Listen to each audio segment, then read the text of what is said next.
All right, what is going on, soccer fans? Welcome to the sixth episode of the Soccer Shots Greater Hartford, Central Connecticut podcast. My name is Seth Willerziak, and this is my co-host, Shannon Perry, who is the owner of the Greater Hartford, Central Connecticut Soccer Shots franchise.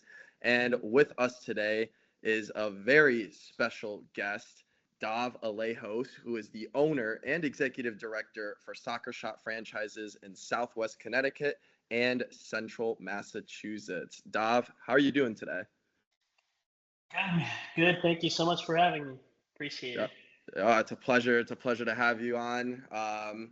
You are our first owner as like a guest. We've just had coaches on before, so we're really excited. Looking forward to this one. Shannon, you got anything you wanna say? Good to see you, Dov, after having seen you in Charlotte, North Carolina last week for our national convention. So here we are an hour apart, and the only time we see each other is in North Carolina and other meetings. So thanks for doing this, Dov. And I look forward to hearing from Dov because he's got a great story. So Yeah, absolutely. Let's jump into those questions. So, Dav, we got a list of 10 questions here for you. Let's get into the first one. So, we wanted to ask, what inspired you to bring soccer shots to your community, and how did your journey into franchise ownership begin? Yeah, well, first of all, it's an honor to be the first owner guest in the podcast. Thank you for honoring me that way. Yes, And yes. yeah, a little bit of a loaded question. I started back in 2017 through an internship. I was a college student at Messiah University. Um, and I was there to play soccer for the most part, and realized I had to get an internship to graduate. So I started looking for internships. I was a business major, and came across a soccer shots internship, and figured, oh, it's soccer and it fills the requirements. So this is match made in heaven. So I reached out, and Mandy called me like literally within minutes of me applying, um, which is awesome. Had a phone interview, and then did an interview in person days later, and got hired. So I did a spring internship for spring of 2018, and I think that's when I first realized. My dad was also an entrepreneur, so I realized, oh, this is a cool concept. Like I had never worked with children before that, so it was like, Yeah. oh, this is really fun. I really enjoy it. I'm good at it, and I can sort of mix business and soccer, and someday maybe make a career out of this through franchising.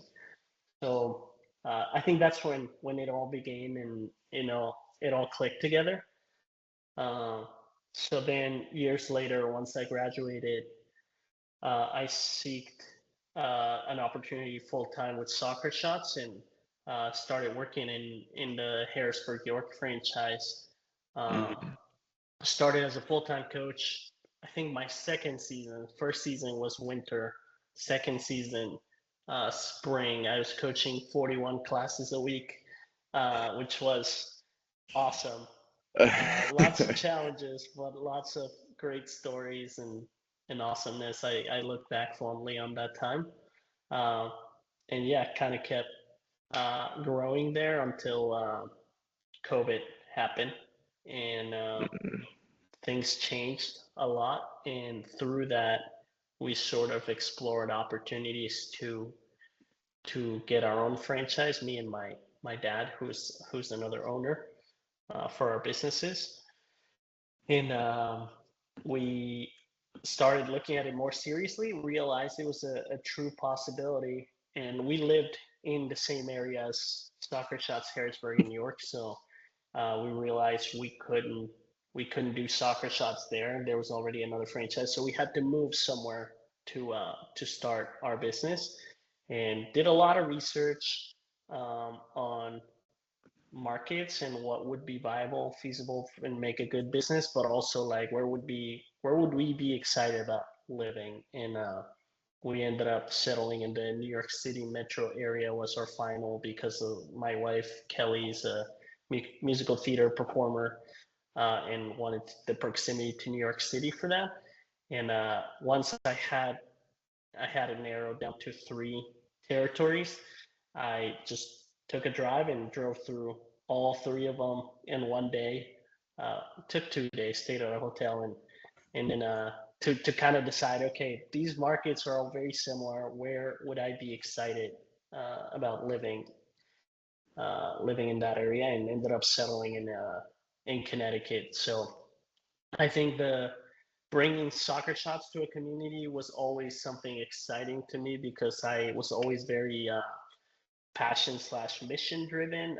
Before soccer shots, I was into uh, more like fair wages, labor practices, things like that. We took a class with Peter Greer at Messiah, who is the CEO of Hope International, and learned a lot about what they do in the third world through microfinance and help people out of poverty that way, but not just through charity, but empowering them through that. So I was in that space always looking for something with a mission. And I think soccer shots was perfect because it was still soccer, which was my passion, but it had this mission of positively impacting and inspiring lives, which is something that I love that we get to do. So it wasn't specifically about bringing this to my Connecticut community. It was more bringing this to the world somewhere, wherever that might be. And then we ended up settling in Connecticut. Yeah, I think if I may, Seth, Yeah, yeah. Dob's being a little modest here. I guess yeah, I'd love for you to share your story, how you landed at Messiah College, because I've heard that story. Dobbs kind of a risk taker in a way, and how you Messiah College. For those who don't know, you mentioned Mandy Webb, who's a graduate of Messiah College, and the folks who started Soccer Shots are also from Messiah College. But yeah, I mean, you're originally from Mexico and just kind of wound up in central Pennsylvania, and I know there's more to the story than that, but how I tell the story is, yeah, some guy from Mexico was this great player, wound up going to the wrong college, should have gone to another college that would go nameless, but wound up at Messiah College. Yeah. Yeah, no, that was awesome. I mean, it's just really cool to see like different perspectives from like just different owners. Like I remember hearing Shannon's story for the first time, thought that was really cool, and now hearing your story, it's cool to see how everybody like gets here at one point, gets to end up working with Soccer Shots. So very, very cool. Shall we move on to the next question? Go for it. Let's do it. Okay.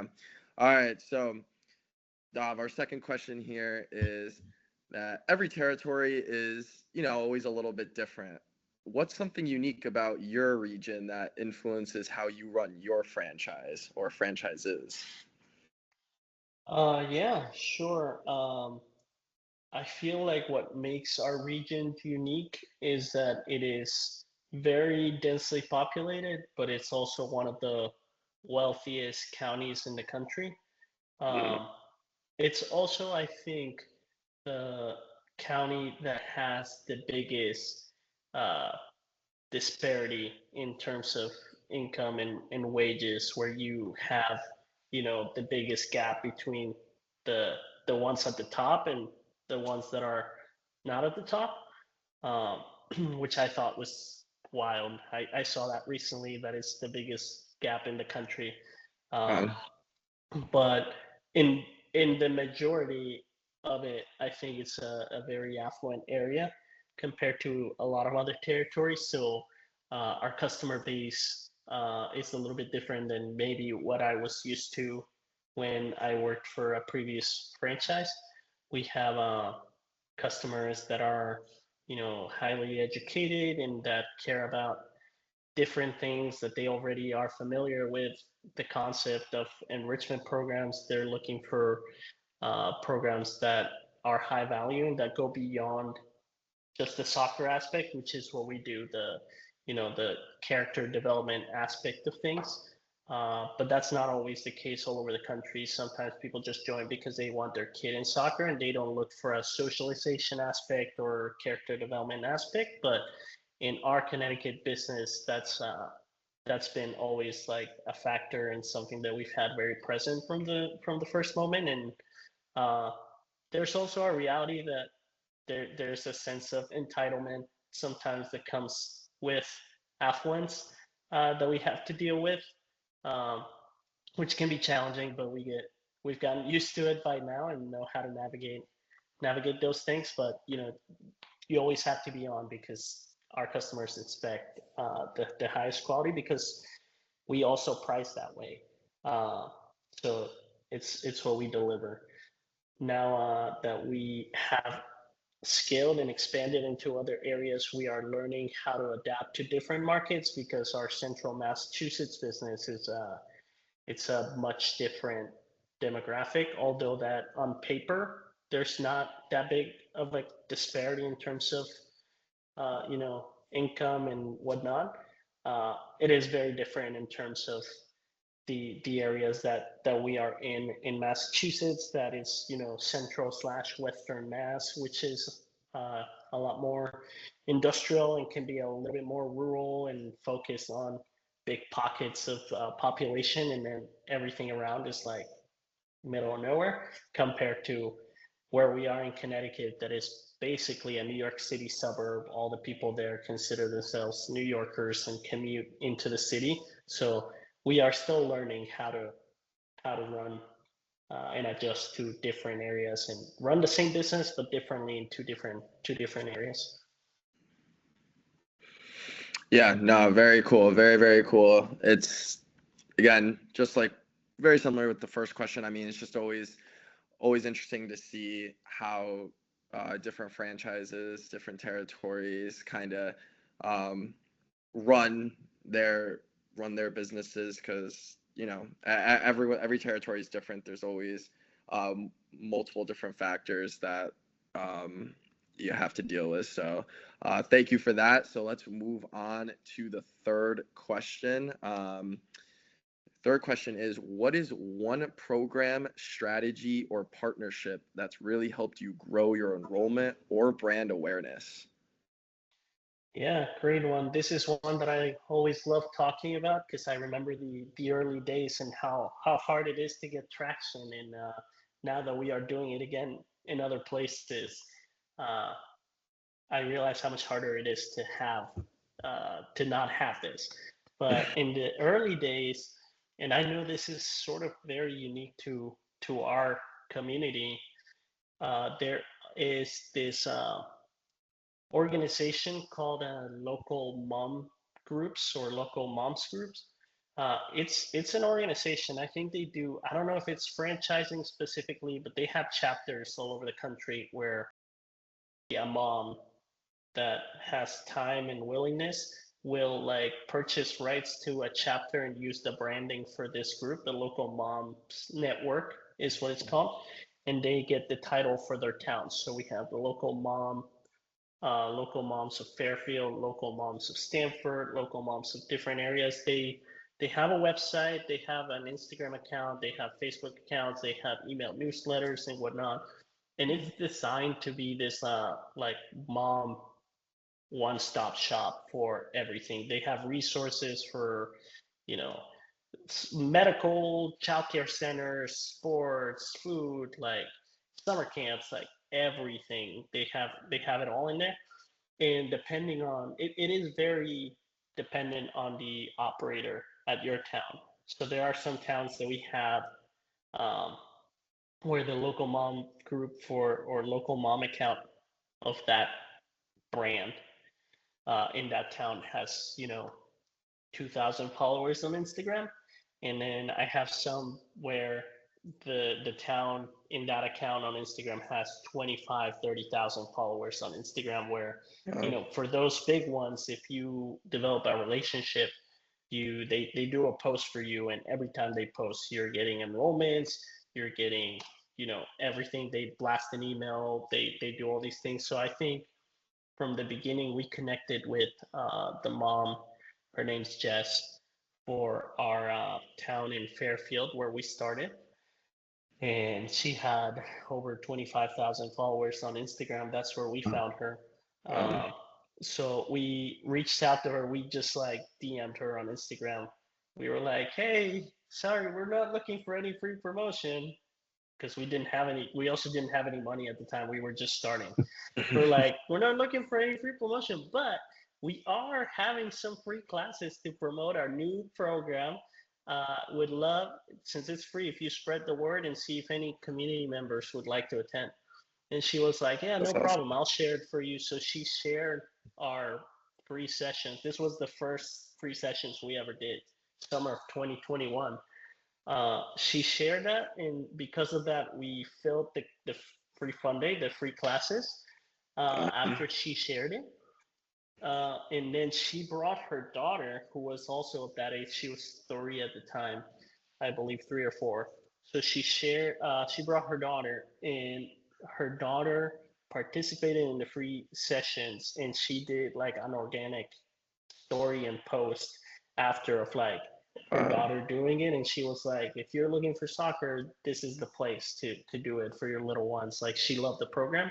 Awesome. And from there we developed a really good relationship, where now we would pay them on a monthly basis, and then we did a whole package where we worked with all the towns in the area that had it.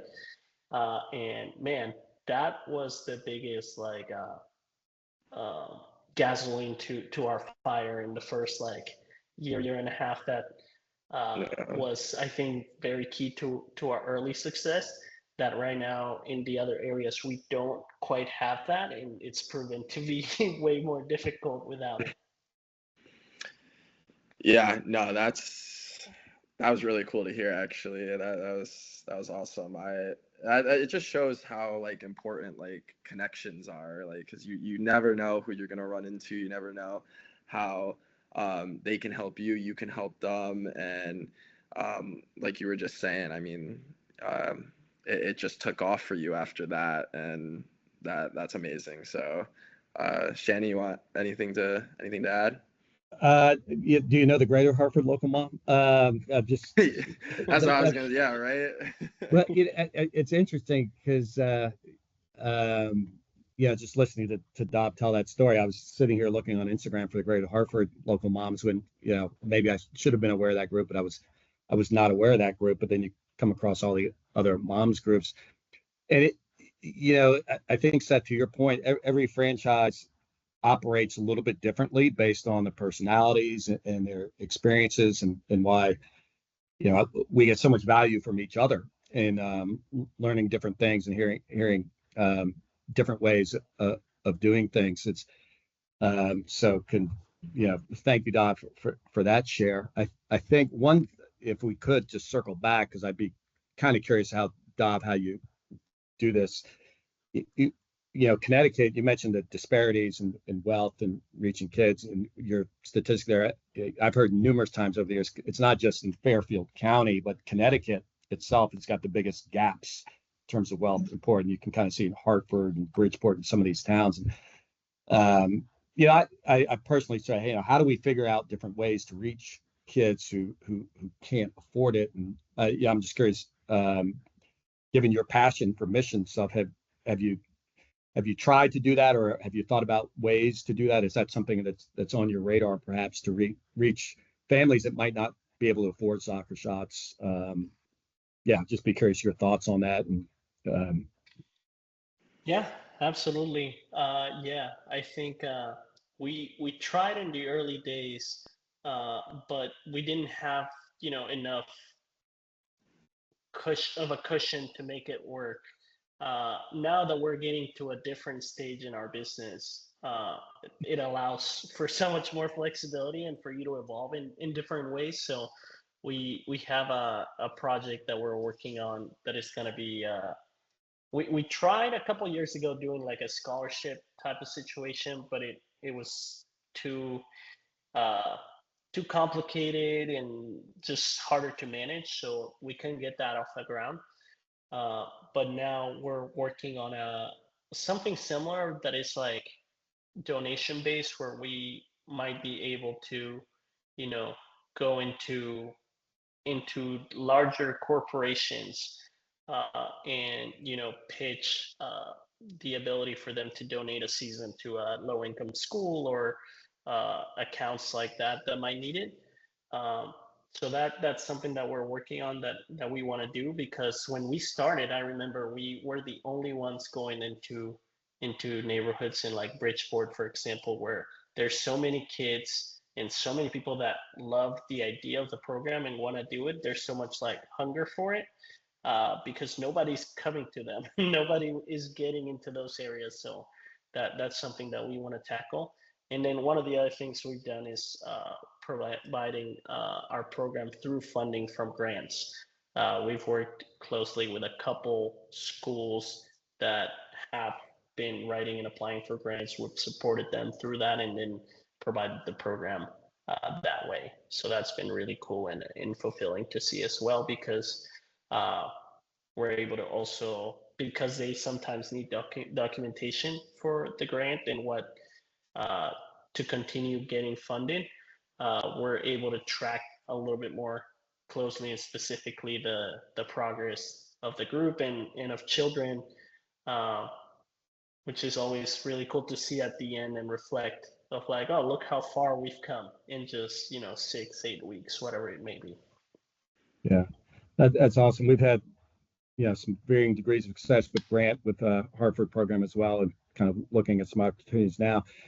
So you might have this question, but now just listening to it just makes me think how Yeah. you came in as a coach, and now you own a franchise. What's been the biggest kind of surprise for you as being an owner, or what's different now? And do you maybe when you were a coach you said, oh, they don't know what they're doing, and now you're as an owner you're like, oh, okay, now I know why they did that, or what's the difference for you? And do you still coach? Do you still coach out there? Yeah, I mean, there's so much in there. I don't coach regularly anymore. Like, I don't have assigned sessions on a season. I think the last time I did that was a couple of years ago, that I had my own sites recurringly. Uh, I did coach last week recently. Uh, I did 7 classes back to back, because we recently expanded. We got new territories in New York area, in the Hudson Valley capital region, and we were doing some sales and free fun days, and got to do a free fun day at a school where they just sent me 7 groups back to back to back, and it had been a couple of years, and that was great. Uh, it's great to be back in it, and yeah, see the impact of the program. Sometimes you're in the office too much and you're just dealing with the crappy parts of it, that you get out there and you're like, oh, this is what it's all about. This is what I need. So that was great. And yeah, so many things that are, I remember when I was a coach, that I was like, oh, why would we do this? Like makeups, or like, I could not understand when I was a coach why it was so hard for them to cancel a class.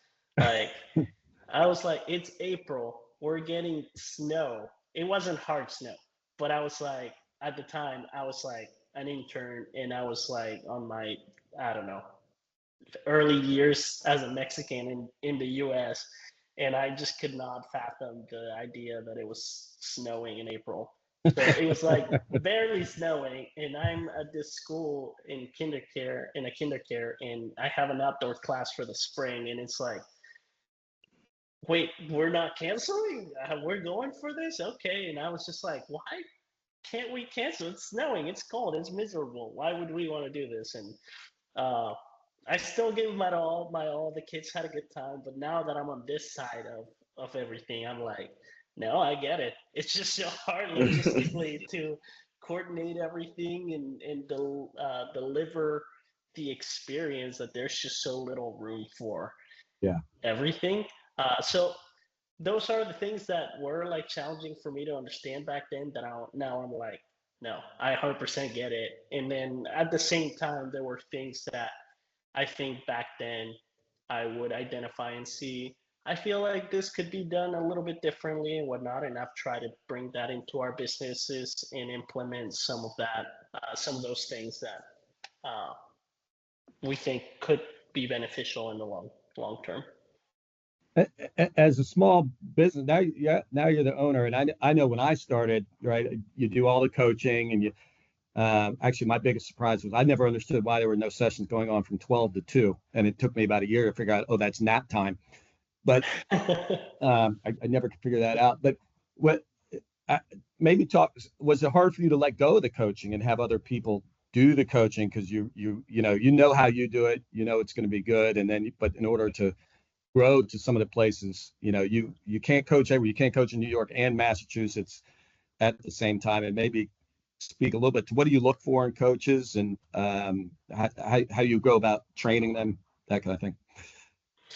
Yeah, no, it was so hard. It was so hard to It is hard, isn't it? let go of the classes, and then you're like you're not coaching, but you're there all the time to every class, and then you get to a point that you literally cannot be at all the classes, um, and it's really hard because you built this from nothing, from zero to wherever it is, and I don't know. I always think that I can do this really well, better than this person or this person. So you're like, I know I can do this really, really well.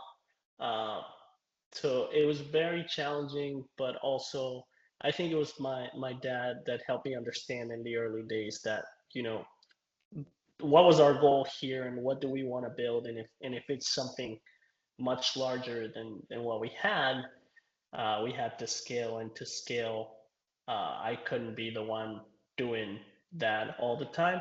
So I think it was maintaining that long-term goal and vision in mind that allowed me to allow myself to step away from that moment, from coaching all of the time. And then in terms of coaching, we just look for people that we don't really look for athletes. We a lot of times we have, people that apply and they're like, I play soccer and this or that, and I played at this level and this level, and I'm like, I'm sorry, that's great, but I could not care less about how high of a level you played at, uh, because it's not who we are and what we're looking for.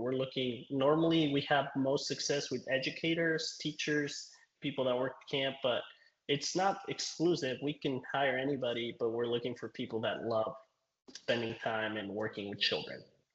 That's I think the main requirement. And there's like different things that we do and questions that we ask during the interview process to vet that and make sure that we're getting the right people in that can do a really good job with uh, making sure the children have fun and following the curriculum, uh, to balance the fun, but also implementing the character development aspect of things.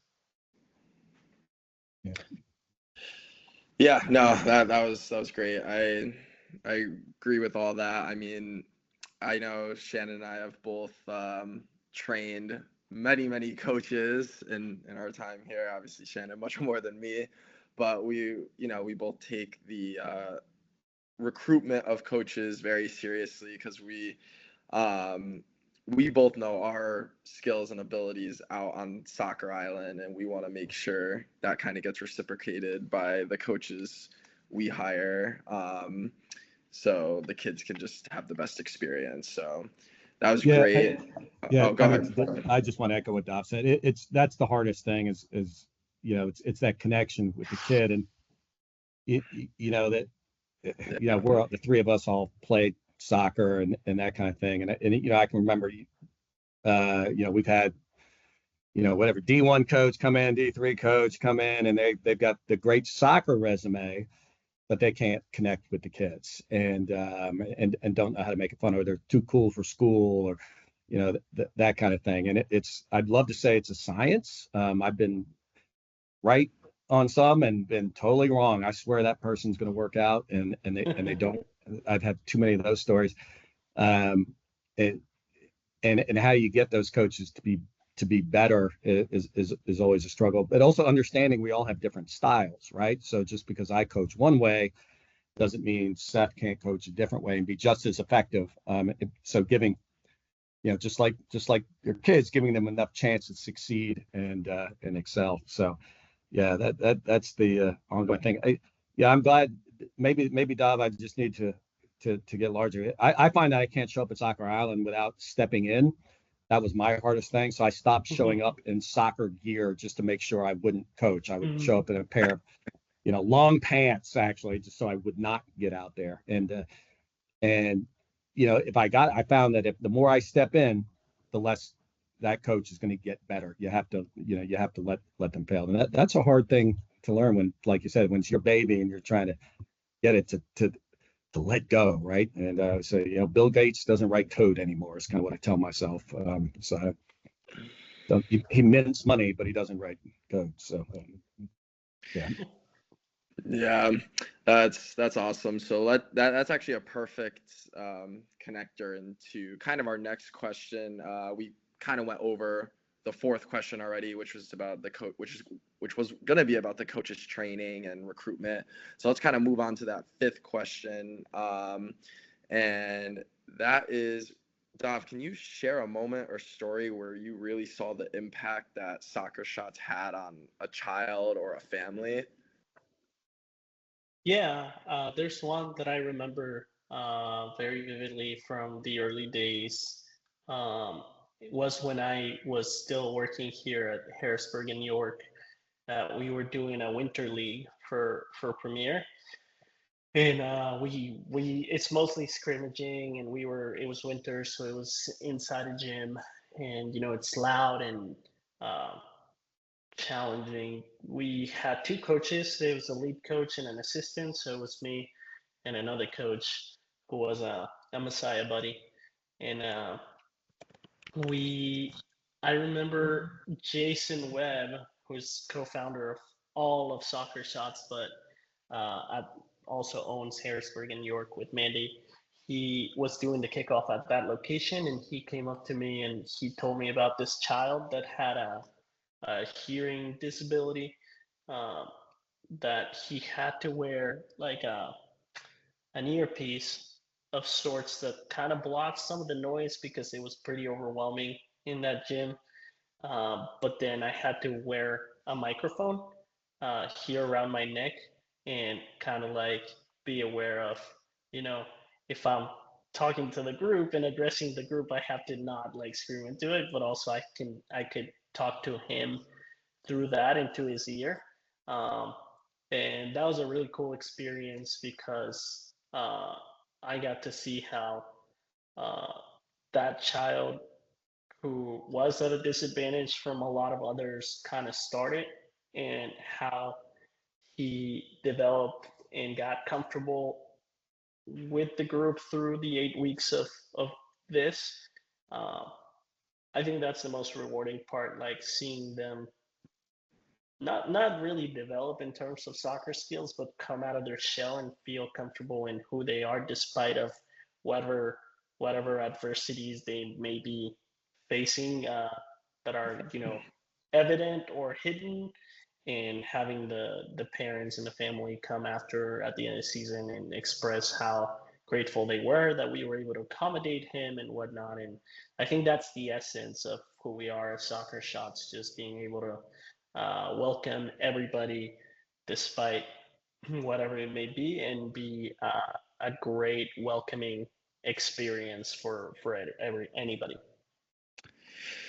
Yeah, no, that's an awesome story. I mean, Shannon and I, we've talked about this on previous podcasts multiple times. I mean, that's really what it's all about. It's just like um, seeing that kid who's, I mean, they might be really struggling like week one, and you work with them the whole season, and by week 8, like they are just big smile on their face, super confident, just the parents come up to you and they're super grateful. I mean, it's just always cool. I know we all have different stories like that, but it's just really cool to see that with the kids here. So, Shannon, do you have anything you want to Yeah, add on that? I just remember when you two were 4 years old and I was coaching you all. Um, and the smiles I left on your faces, and look what you've become today. So, I love it. no, I think that's great, right? I mean, yeah, Dob, I mean, both of you can speak to this, but when we're at our national convention, which is a different city location, you can get a group of people, and inevitably the conversation turns into stories and impacts and our favorite stories, coaching or when we feel like we've made a difference. And it doesn't matter if you're a small franchise or one of the larger franchises, the stories are all very similar. And I know the Coach of the Year story this year at the national convention is, um, just the impact we have, and the MC Scott Long, who was what his kids went through as an autistic child, and the role sports can play and can in developing a child and giving them confidence. And I always say to our coach, hey, you're not just impacting the kid, but you're impacting their families, you're impacting their parents, who then are impacting their grandparents, and you're making better parents and better families. So, yeah, we start with the kid, but the kid has got circles all around their particular thing. So yeah, that's why we do what we do, right? Exactly. No, that's awesome. All right, so let's jump into that sixth question now. I got a few more questions to go. This has been awesome. Dav, our next question here is, what have been some of your most successful ways of kind of building community connections outside of Soccer Island, per se? Yeah, I feel like everything stems from Soccer Island, but just like being able to or being for the community has always been Yeah. rewarding. I think there have been times where we've been able to reach out to schools and trying to work out a season. Um, Numbers staffing wise doesn't work for them, or they want to skip a season, especially summer. That happens a lot, where we just reach out to them and say, well, you know what, I know you bring a lot of vendors, and because of our relationship that we have and our partnership, how good of a partner you've been, and us, blah blah blah. We'd love to come and be one of your vendors and visit your school and do it at free of charge. That's one of the things that we do routinely during the summers. Schools just bring a lot of vendors, and a lot of them skip us. And even when they skip us, we say, okay, that's fine. Can we come during the summer for one day? We won't charge you anything. We just want to, be present and continue to maintain our relationship, but also Yeah. make the kid's day like more enjoyable. And I think that through the years, schools have really appreciated that a lot. Another thing that we do is we do gifts for our partners, whether schools or facilities that we rent from for public. We don't do this as often as other franchises, but we do this once a year. Um, and it's during the holiday season, and we always have our team, all of us, driving around all over the place, delivering these holiday gifts just as a token of our appreciation for their relationship throughout the year. Uh, in some other years, it had been like some sort of Christmas flower. The name is escaping me. Uh, Poinsettias. Poinsettias, Poinsettias. yeah. We would give them. But then this past year, we just baked cupcakes. My mom does some amazing cupcakes, so she baked some, and we drop off some homemade cupcakes to all of our accounts. And uh, I mean, it's always a good practice. We're not necessarily looking for anything in return uh, directly from that. We obviously, there's a business purpose for that, but I think it's also our way of showing our community that we appreciate them. And uh, during those times, I think it's when those relationships are made. And as I'm saying this, I just thought of one last story that I'll share for this. Um, One of our team members, her name's Jess. She is our director of partner services, so she works with all of our schools. She's been with us for 2 years now, but she used to be a Goddard director at the Goddard School of Wilton Mm. for 8 years. 8 years he worked at that school as a director. And I remember when we got into that school, it was right after COVID, and she vetted me over the phone and asked me all these questions about whether we had this or this, and blah blah blah. And she's like, "Okay, you can come in for a free fun day. We're interested." Kelly and I went and did a free fun day. We crushed it. She loved it and enjoyed it, and ever since we've been working with her school. But then every time after that I would come in, I I like connecting with people. It's just one of the things that we do.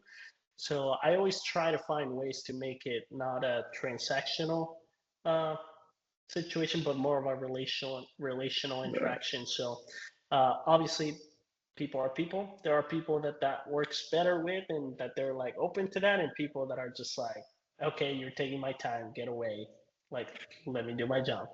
But Jess was always one of those people that every time I went there to drop off flyers or whatever it may be, I would spend at least 15 minutes just talking to her, asking her about her family and all these things. So we got to know each other through just me going to school for kickoff, dropping off flyers, etc.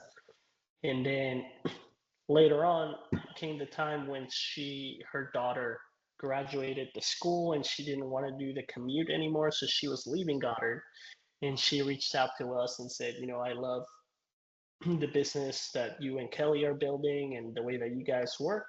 If there are any opportunities that you may have, I'd love to speak with you and consider that. And uh, I think that's just really cool and speaks to the way that we kind of view those relationships off Soccer Island and other interactions on the day to day, that she felt comfortable enough to seek that out. And for us, whenever you have a director at a Goddard school that had been there for over 8 years, wanting to join your team, you find a way to make it work. So yeah. That's awesome. Yeah. Shanny, you got anything you want to say about that? Yeah, that's I love that story. In fact, had a chance to meet Des from Goddard last week. I think Goddard Got it. is we have a few Goddards up here, and we got one because the director said, "Hey, we're opening another one uh, up there." But just in listening to Dob, I think it made me reflect on some of the relationships. What I'll take away someday, after Soccer Shots is yes, I'll remember the kids, and but it's some of the relationships made over the years, and hearing about their own stories or personal things, or kids graduating, or a loss that they've had. And I think that's what makes Soccer Shots kind of cool, is not the transaction piece, but understanding we're looking to build relationships over time. Because if it's just a transaction, it also deviates from our why are we here in the long term. But I love that story. It was kind of that's the first one I've heard, Dob. Somebody, a director, coming to work for. I'm sure. I guess it's happened, but I remember seeing her. I think before Dob was involved, I think Jess was there. We actually did a couple of seasons out there at the Goddard locations, and that's well said. Awesome, awesome. Let's jump into our next question here. All right. So, Dav, what has been your biggest challenge as a franchise owner, and how did you overcome it? Oh, biggest challenge. I feel like there's challenges all the time that seem All the like time. pretty big. All the time that seem pretty big. But at a scale, like I feel like just getting over that hump of like as a business owner, like cash flow issues and managing Mm, all of that and like all the things that you have to do to get on the other side of that. Uh, those were hard on the early days. And then I would say probably just like uh, because we are very relational and we want to build that culture of relationships, and uh, when someone is just not a fit for your team, or maybe they're a great coach and they've done well, but they just break the rules of what is you know acceptable or definitely not acceptable. Just that piece has been hard when we've had to make hard decisions to uh, to part ways with someone and let people go for Yeah. some reason. So especially when you're like in the early days, you care a lot for people. Like we care. I'm sure Shannon does. I do. Like we care a lot for every single person that works in our organization. So it's never fun or never something that we do like out of enjoyment. Only I think it's only been one person that I've had to like straight up fire, and that was uh that was pretty challenging. Uh, big, but at the end of the day, you have to put your business first and protect what you have built, the reputation that you have, and for the business. So in this Yeah. specific scenario, we had a coach that just uh, that worked in the mornings early on the weekends because he had a store. So we do an on-call text just to make sure everybody's showing up to their sessions all the time, and um, we this person worked, so we knew to trust them and knew that they didn't respond to on-call. And then it only took one time, but they didn't show up to their weekend sessions, and it's the only time we've ever had that, Mm. we've had parents just at a location and no coach, and we're all like so far away from it that we just had to like apologize to that class, cancel the following ones, and figure out a plan moving forward. And that's a big no-no for us. And then after that, we try to figure out what to do. Like I'm not someone that is quick to say you're done, like we're done here. I'm like, okay, let's figure this out. What happened? Where and there was just not reciprocity to that, and not the response that we were hoping. Or so at the time, I'm sure it's not the biggest problem that our business has had, but at the time, it sure felt like a massive thing that Yeah. you know, yeah. No, I could. Yeah, it could definitely be challenging for sure. Yeah. Yeah, I just wow. We're getting Yeah. into Go ahead. some areas where I didn't think we were going to go, which I think is great. Dob, it's the care piece, right? I think a lot of us is that we get in it because we care about people, we care about kids, and we believe in the good in people. And when that's challenged, we think we can solve these problems, or we think, all right, where's that good in that person? We know how can we help them? How can we? Because that's kind of our instincts, which does make it challenging, especially in those early days. And I found it's hard to, and we're small businesses, so we have to trust each other, and so much is around that, and finding out whether those folks care as much as we do is very difficult. When you're a small business owner, almost no one cares as much as you do, even the most caring, because it's very difficult. And I've had to let a couple of people go, and it was the hardest thing ever. They were the right decisions, but it took a long time to get there. A lot of lost sleep because you don't want to do that. One, you need the people. Two, you care about the people and the lives it affects. That's a great question, Seth. But I think that's been the hardest thing, because I didn't get into this to fire people, do all this. I got in, all the challenges. Talks about it in the business side. You're like, wait a minute, I didn't get in here to look at a spreadsheet kind of thing. I want to go out there, coach kids. Yeah. But yeah, those things are very, very hard and never stop being hard. No matter how many times you do them, they never stop being hard. Yeah. No, absolutely. I I can say, fortunately, that I have not had to deal with that myself, but I am sure from your guys' perspectives, I could tell that's definitely a challenging thing to do. So that was great. Let's move on to the next question here. We're on question 8, so 3 more to go. Question 8 here, Dav, is looking back, what do you wish you had known during your first year as a Soccer Shots owner? Oh, You could that's say a firing great people. question. No, I'm just kidding. uh, no.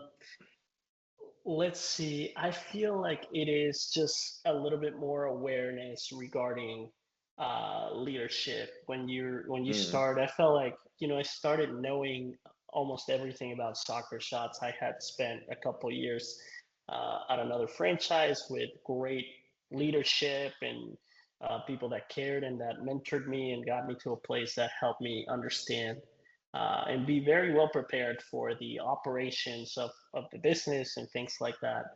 What I think I was a little bit unaware of or naive that I think I could have, if I had known on that first year, I could have prepared better for was that depending the business that you are trying to build, um, the business requires different things out of you at different stages. So the mm, leader that I was the first 6 months is different to the leader that I needed to be for that second year and then the third year. And as you get into different stages, uh, the business changes, but you have to change with it to support that and to be the right person still at the top to lead the business. I think so.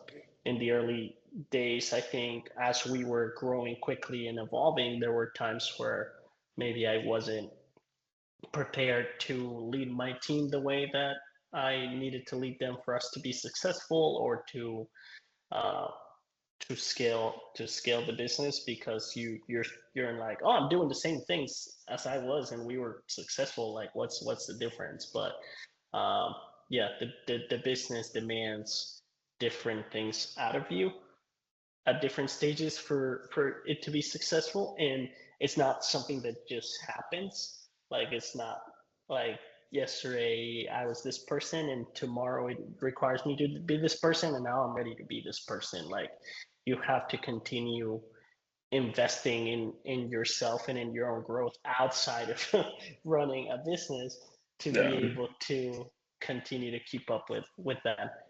A little bit abstract, but I feel like that's the one thing that if I look back honestly, I wish I had known. Shannon, would you say you agree with that as well? 100% agree. I kind of jotted down three things that hindsight being 2020 is one that I can't do everything. Even if I can do everything, I can't do everything, whether it's time because of the scaling issues. I can't coach every session. I can't do every spreadsheet. I can't do all the, I may intellectually be able to do them, but time wise. And Yeah. I think the other thing is it's okay to make mistakes. I think, early on I was trying so hard to do everything right and do everything well is, you can get a little monkey mind with yourself and paralysis by analysis. And, that was big for me.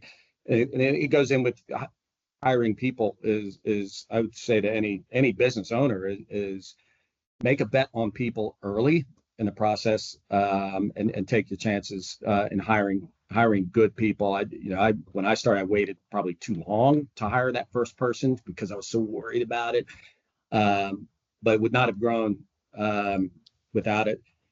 And maybe Dom was alluding. I think self-care and boundaries is it's so easy. This is a 24 constantly thinking about it all the time, whether going on a vacation, checking your phone, but just finding space for yourself to pause and do the deep thinking and kind of that's still a battle for me is turning it off sometimes. But you can't coach. We've talked about coach burnout. It's the same. You can't coach 50 sessions a week. And, Yeah. it, so those, so it's okay to make mistakes. You can't do everything, and just being kind to yourself and setting boundaries. I think I wish I had known those things earlier. But one of the things that you mentioned, Dov, is just I've always felt like every year is a new business. It's maybe the same headline, soccer shots, but you've grown. There's different people, so it always feels new to me. It always feels fresh, and that's what makes it fun. And there's different kids and all that. So yeah. Awesome, awesome. All right, let's hop into the next question here. Dav, so what are your goals for your franchises in the next year or two, and how are you working towards them? Oh, yeah.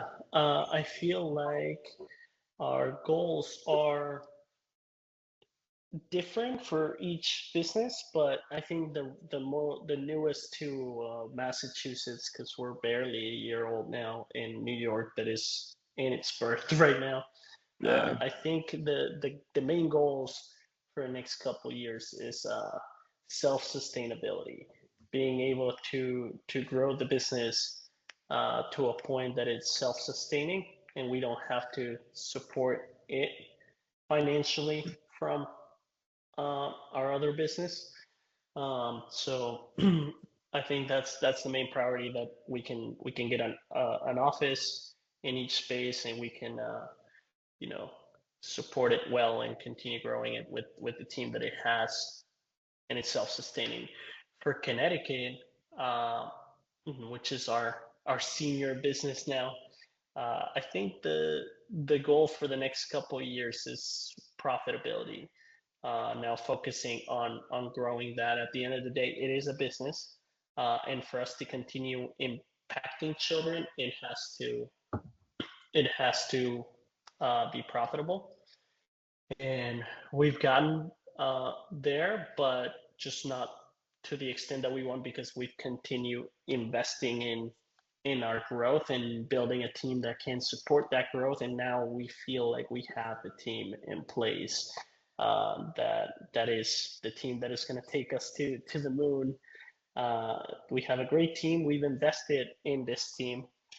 We've helped them develop in some areas. Everybody's kind of at a different stage and spot, but like we feel really good about this team. So I think now it's the time where we kind of buckle up and um, yeah, focus on growing those margins, because that's only going to allow us to do even more for our communities and the families that we serve in the future. If we're at a place where we are or we have higher profitability, we're going to be able to, fund programs in underserved communities, and we're going to be able to employ and hire more people, and we're going to be able to invest in things that will make the quality of our program better. So I think that is a focus for the next couple of years for us. That's awesome. Yeah. Shannon, anything you want to add on to Nothing yet. that? I would say on a little bit smaller geographic footprint, but it's those same things is profitability, constantly working on the team and the people you have, and Yeah. finding different ways to grow. And it's always, I've never figured this out, but kind of Dov's last point of it is getting to a place where you can comfortably reach segments that we otherwise, could not serve on a consistent sort of basis, and kind of that's the next level, I think, for us here. But yeah, there's always, but it's funny, you think about the next 12 months and you always come, but there's going to be something that's going to happen that we don't know about, whether that's you lose someone, whether it's this piece, whether it's weather, like it was something you didn't plan for is going to take you in some sort of different direction. So it's constantly keeping the eyes on the prize, kind of thing. Yeah, absolutely. All right. Well, we have reached the last question here. So, Dav, let's get into it. So, if you could give one message to other Soccer Shots owners, coaches, or families, or anyone associated with Soccer Shots, what would that message be? Wow, that's a lot of pressure. I I don't know know, if I have some. kind of putting you on the spot here to end it. Just to be fair, Dov, I don't never know the questions that he just wraps them up, and so he's got full latitude. Ask whatever he wants. Yeah. I don't know if I have some like deep reflection that is gonna leave everybody super inspired. No, that's But okay. That's okay. I always default to gratitude.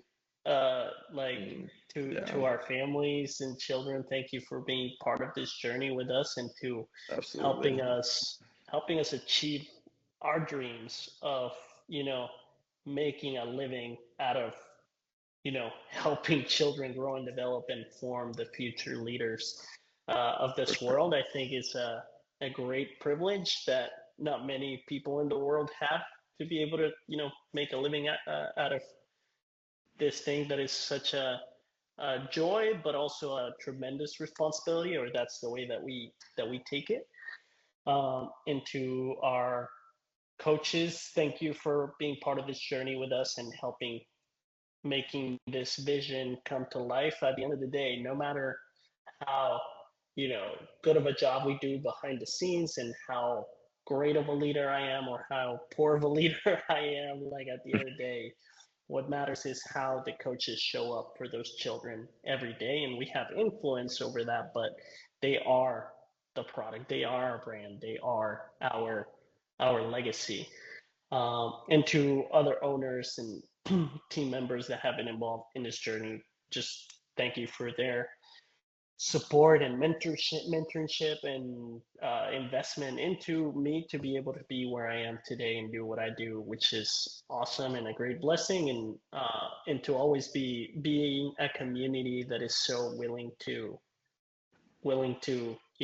give their time to invest in others and help others grow, which is, I think, pretty unique to Soccer Shots and not something that all places have, and we tend to take for granted sometimes, maybe.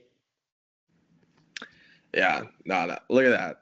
Cool and calm under pressure. That was awesome. Well done. No, that was a great response to a great message to owners, families, coaches. That was great. So Shannon, anything else you want to add on before we get into I think anything I add to that would just be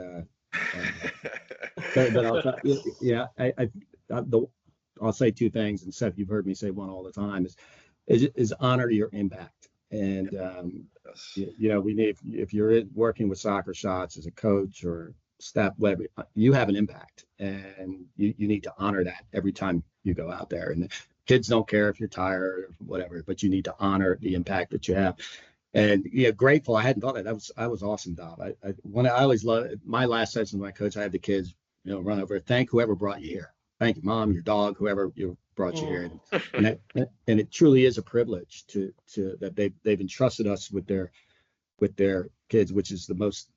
And as a parent, when you trust someone with your kids, that is the ultimate trust, and we need to always remember that. So, but yeah, Dov, you did that was good, man. That was thank that you. was awesome. Thank you. All right, so before we sign off here, Shannon, just like I ask you at the end of every single one of our podcasts, how can our listeners find more information or get involved with Soccer Shots? Well, I'll put it this way, since soccershots.com. I say you can find Dov down in Fairfield, Connecticut, New York, Central Mass, wherever, everywhere where Dov is, or anywhere across the country. And then here, obviously Greater Hartford and Central Connecticut. But if you go to Soccer Shots and punch in your zip code, 90% you're going to find somewhere doing Soccer Shots near you. And for us, CT at soccershots.com. And if you ask for Fairfield County, we're going to send you over to Dov's World.